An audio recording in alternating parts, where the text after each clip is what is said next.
Galileans are two separate cultures, ethnicities, and species of man, races. So if you're a Hebrew, you're the parents of Asiatic people and everybody else.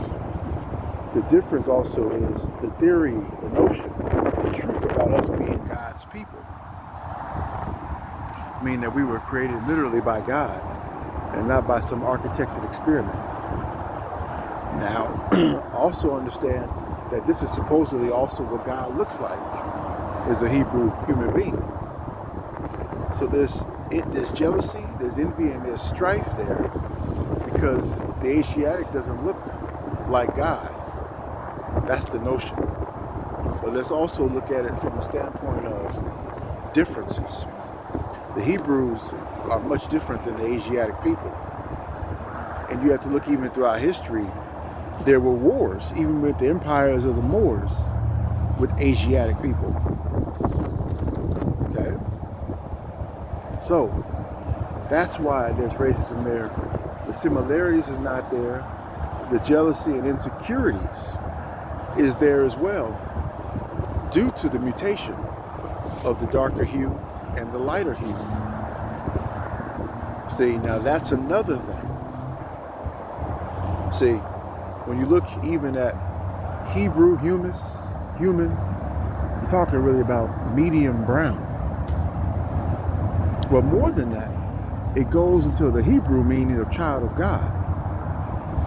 So a lot of Asiatics are insecure around Hebrew people.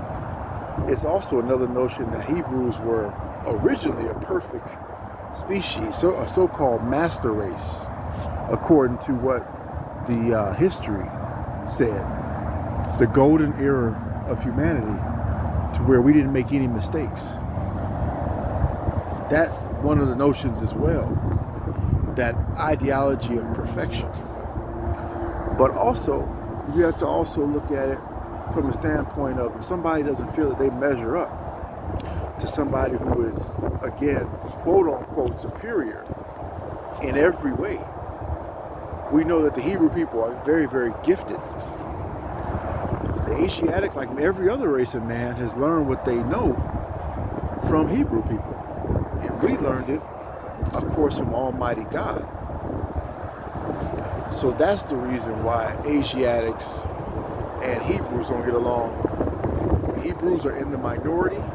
Asiatics are the majority. Any group that's in the minority is going to suffer persecution, especially if they're radically different in every way. Peep that.